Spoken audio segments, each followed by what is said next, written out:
Welcome in to Lorna Páirce here on WLR, with thanks to PwC Waterford. Tomás McCarthy here till 7 o'clock. Coming up, Gailltir will go in search of All-Ireland Camogie glory in Croke Park on Sunday.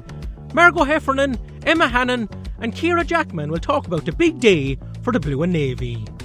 Waterford hurling boss Liam Cahill on his return trip to Tipperary on Sunday. Football boss Benji Whelan on breaking their duck against Sligo last weekend in Division 4. And Tom Shanahan and Tom Corcoran will tell us about the Club Dacia launch event at the Granville Hotel next Wednesday night. Well, the Gailltir Camogie team are on the rocky road to Croke on Sunday for the All-Ireland Intermediate Camogie final against Offaly side St Rynaghs. The Blue and Navy are back for more after losing to Clonduff by a point 12 months ago. They've beaten Cappoquin, Dungarvan, Onrine, St Anne's, Newcestown, Toomevara and exacted revenge on Clonduff to make it back to the big day. Well, earlier in the week I called out to training at Ballygunner where I spoke to Margo Heffernan, Emma Hannon and Ciara Jackman. Well, Margo and Emma are two of the originals, two of the longest serving Gailltir players, and I asked Margo firstly about how long they are hurling together. Oh sure God, a long time. We started off up here actually in Ballygunner and we would have been maybe 7 or 8. So we're a bit older than that now, double, triple that age maybe. So the guts of 25 years, say. Yeah, we're at this crack. So we're glad to be carrying the flag across the generations at this stage. We've seen through a few teams and we're delighted to be part of this one still. Yeah, did you start off playing with the boys in Ballygunner? Yeah, we did. Yeah, myself and Emma and Anya Ling as well. The three of us played with the boys in Ballygunner up until under 12, under 14. Yeah. 14. And then we had to go out and we had to play with the girls. What was Emma like as a player when she was younger? Oh, she was well able to hold her own. What she lacks in height, she made up for in strength and speed. She was never pushed off the ball too easy. Emma, the same question for herself. What was Margo like when she was at underage level? Sure, Margo was the Eiffel Tower and still is the Eiffel Tower, but and was well able to talk back to the ref as well at under 10 and under 11. But again, you know, always a good player and a dependent player. You know, she always had your back. You know, which was great. Did you ever think you'd end up playing together in Croke Park? Well, we came through school together from nursery all the way up to primary school and secondary, and we played all the way along. And you know, to be standing next to a best friend, you know, playing, it's fantastic. And then to get to play in Croke Park, it's even better. Like, Margo, is hurling now is number one in your household? Yeah, absolutely. Sure, we can't look past it really, but would have played basketball and things like that, so I'd follow the girls at the Wildcats and that as well. But really, when it came down to it, if there was a toss-up, I'd always have picked the Camogie. Yeah. And your family, are they still supporting you all the way? Yeah, absolutely. I get tutorials every time I go home now, and what I can improve on, and I'm so grateful for it. Maybe at underage I wasn't as accepting of criticism, but I've learned now that I take every little bit of help I can get, and I get plenty of that at home. Yeah, I think your dad is Christy, so I'll be hoping to add another couple of All-Ireland medal to the household. Well, look, I remind him that I'm the only one with the Munster medal in that house. That's the only one he doesn't have. So that's my one up on him. And Emma, I suppose yourself and Margo were both away, I think, for a spell. So now you're all back together now, and with a new generation of players now as well here in Gailltir.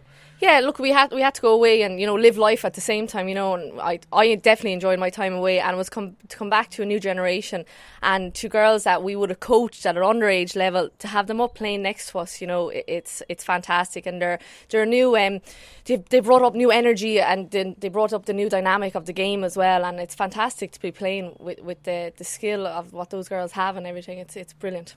Are you really relishing this second opportunity to win an All-Ireland medal? You know, to get a second chance to have another crack at the whip, you know, up in Croke Park, you know, it's fantastic, you know, and we can't have any regrets this time around. So, no, we're really looking forward to the 1st of March now. And Margo, can you tell us about your spell away from Gailltir and the Camogie scene? Yeah, I wasn't away for too long now. It felt long when they started winning county finals as soon as I was gone, but I was never more proud of them. From away, I was in the Middle East for a while, and the Camogie out there is pretty strong, and it made me hungry and kept me in touch to come back. And I had to work my way back onto the team when I came back. So it's great. It was great help to me. It gave me another little bit of hunger, because I missed it more than I thought. So when I came back, I was gunning for it, you know. How sweet was it to get revenge on Clonduff in that semi-final? Saw the celebrations afterwards. You were on the ground yourself on your ling and Claudia Cardam on the photos. Yeah, I think we'd been so focused on it, and we'd gone to the nth degree. I think it wasn't so much a celebration as a kind of a uncoiling of a spring, you know, and it was getting it out and getting to express that that kind of performance that we knew we had to put together. It didn't matter if it was Clonduff or anybody else, but I think, we had coiled ourselves up to let that out. So we hope we've reeled ourselves in to come back out again now, come Sunday. Emma, can you kind of sum up the effort that's been put in over the last 2 years to try and win this All-Ireland medal? It's just eat, sleep, Camogie. That's pretty much it for the last 24 months. I don't think anybody's after having a rest of any more than 2 weeks. So we're determined. The work's being put in. So it's less talk, more action now, and it's 60 minutes come 1st of March. We need to put in that performance. Do you think the experience of last year up in Croke Park will stand you? Without a doubt. Croke Park as a stadium, it's it can be a big, empty, lonely place, and definitely was last year. But it's only another pitch, another dressing room, and it's the same group of girls, the same management, and it's a hurley and sliotar, and we just have to go out and just do our thing and put in our performance. Yeah, Margo, I think the hurt of last year will spur you on come March the 1st. Yeah, I'm sure we were hurt is probably something we felt, but I think we were probably more disappointed than hurt, and we have been learning lessons the whole way through, and we've been very good at criticising ourselves. We don't need it from the outside, and being able to do that has helped us claw our way up inch by inch, just getting a little bit more out of ourselves and wanting more. So I think that'll be the difference on the day. What do you remember about last year's semi-final against St. Rynaghs?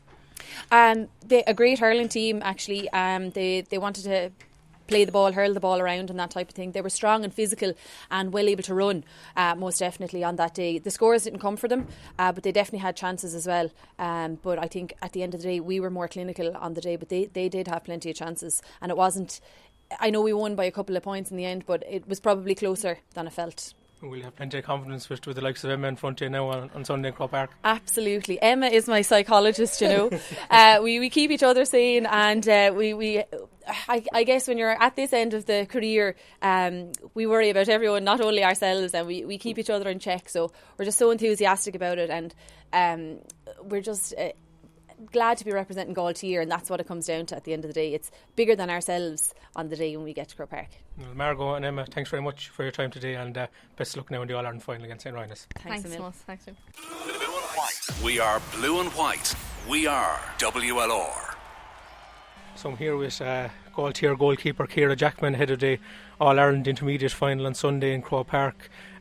Ciara, how is everyone in the camp now ahead of the big game? Yeah, we're looking forward to it.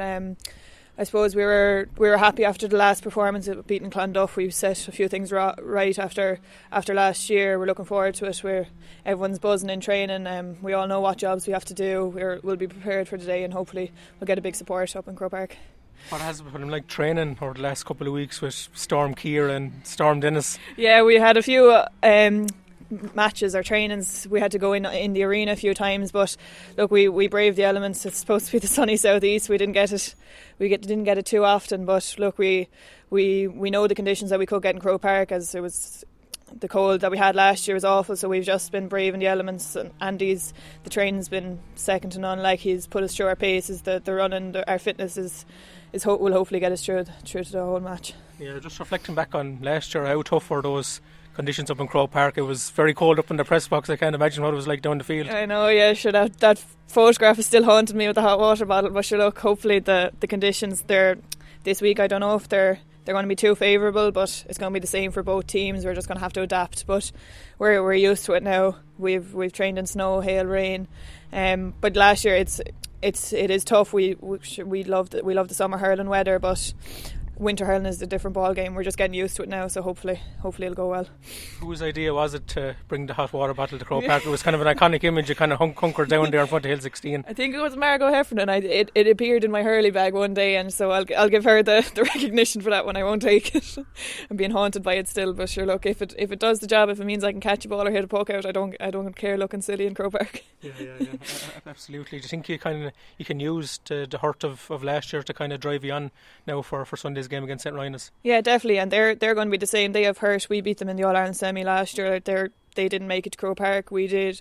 But we used it against Clonduff the last day. We just need to be even grittier in our tackle. We need to be aggressive. We need to get the scores on the board and give the ball to the person in the best position. So definitely we'll have it in the back of our heads, but they're going to be gunning for us just as much as we will be for them. What was your first experience like playing in the big house in Croke Park? It was interesting.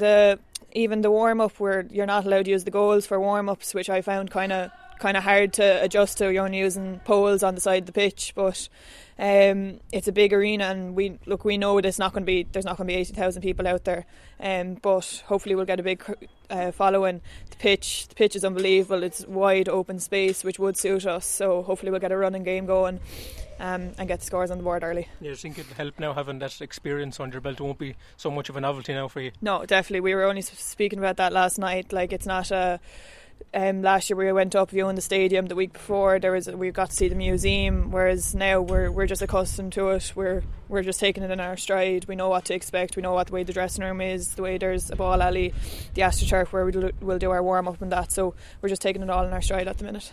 How did you end up in goals for Gailltir, Ciara? It's there. Ballygunner, back when I was about 6 years old, I'd say I went in for one match and then that was the end of me. Oh, sure. Up in college, I'm getting a go outfield, so it was a nice mix of the two of them. But it was my Ballygunner days when I was playing with the boys. Who would have helped you in terms of coaching, in terms of the expertise of goalkeeping, if you like, Ciara? I suppose the last couple of years it would have been with County would have got a lot of help off Shea Bowen. He's from Cork. When we were in with Donal O'Rourke, even with Gailltir though, we'd have Pat Harron from Ballygunner. Who else have I had? Or even just Andy or Paul or Colin, any of them. They all know the skill set that I need to improve on in training, so they have their drills tailored to help me. But yeah, any of the trainings we do, especially in the warm-ups and that, even Shane Ling, who does our stats, he'll do a warm-up with me. So everyone has a role to play, and they all know what to do. Would there be any goalkeepers in Camogie or hurling or other sports that you look up to? In hurling, I suppose Owen Murphy and Kilkenny, his vision, or even Anthony Nash's puckouts, they're second to none. Like the way they can just drill it into the path of the player. In Camogie, I suppose growing up it would have been Mags Darcy, but even within the county, like Brianna with the county, we're the level pegging in the training session, so I would be looking forward to get back to county as well. But yeah. Was it always one of your dreams from when you were very young to play up in Croke Park, and I suppose emulate your sister Patricia? Yeah, I suppose even when I was growing up, I wasn't on the team where we were winning, and a lot of stuff we were always on the losing side. It was when we got to fail it that year in 2013, that's when our luck kind of turned, and we got a good set of players in going. Like Emma Hannon was our coach back then. Being able to play with her now is great. But I suppose once we started winning matches, we saw where we could be, and we saw the younger players like Annie and Aoife and all them coming up behind us. We saw that there could be a future and a chance to make history in the club. Was hurling always number one, Ciara, or did you play any other sports? I played a bit of basketball in school, but it was always going to be hurling. I was never fit enough to keep up with the players in the football, so I stick with the hurling. But yeah, no, hurling, that's all I'm into at the minute. Yeah. And all your family and friends be up in Croke Park now, shouting yourself and Patricia on Sunday? Yeah, I'm sure they will. I think a few people from college, I'm sure I'll be making the trip over from DCU as well, so hopefully we'll get a big support. There's buses going from Passage, Ballygunner, Gailltir. They're coming from all around the area, and even if there's people abroad that we're getting messages from, so hopefully they'll be able to tune in online or on TG Cahir, so wherever it's being streamed. But hopefully, we know St. Rynaghs are going to have a massive following. They did last year. It's not going to be any different this year, so we just need to adapt and just play our own game when we get into the stadium. Ciara, thanks for your time today, and best of luck up in Croke Park against St. Rynaghs. Thanks very much, Ross. We love Waterford. We are WLR.